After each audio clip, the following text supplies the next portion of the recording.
been an uphill battle for NuLu leaders trying to get to that point of breaking ground on the Streetscape project. After years of navigating delays, the more than a decade-old plan has been met with yet another hurdle. We're thriving down here.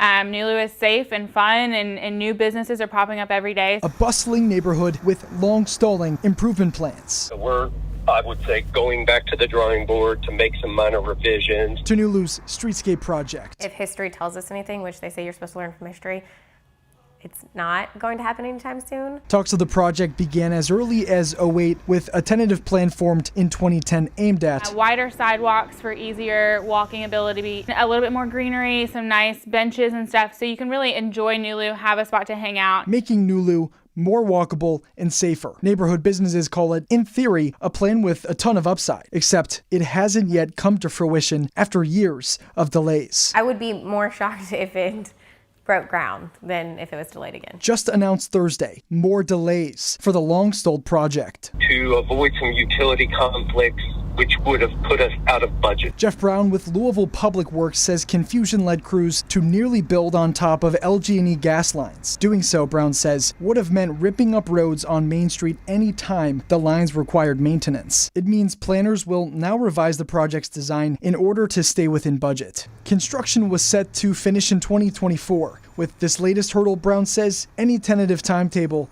is now up in the air. So we think we'll probably need the rest of this year to wrap up design, finalize that early spring of next year. Though Brown says it may not all be bad news. Redesign allows planners to tweak the decade-old plan to better suit NuLu currently.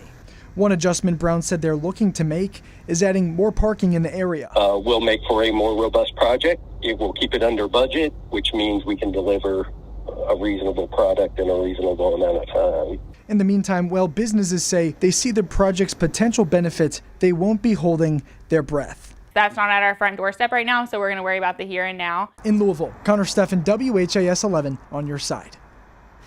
Well, in the 80s and 90s, after once being a neighborhood with abandoned historic buildings and empty businesses for years, developer Mo Delju saw the potential and he bought up several buildings in NuLu, and they now make up what is called the NuLu Marketplace. I've been following the revamp of the NuLu neighborhood for years, including when Delju bought 11 buildings in the neighborhood and gave me a tour before the project actually came alive. I spoke with him about it in 2019, his vision. You know, you still can make a living. This is it's more personal. It's really, you have got to have a passion about it. It's tougher. Back then in 2019, the buildings were being revamped, but his dream NuLu Marketplace came to life. He reopened breezeways between buildings that have been closed for years, and he took the roof off the old Action Graphics building to make it that courtyard you just saw. After so much work, this is what it all looks like today. Home to popular weekend spots like West 6 Brewery, the Craftery, and Emmy Squared. The marketplace is just getting started with new businesses still leasing spaces.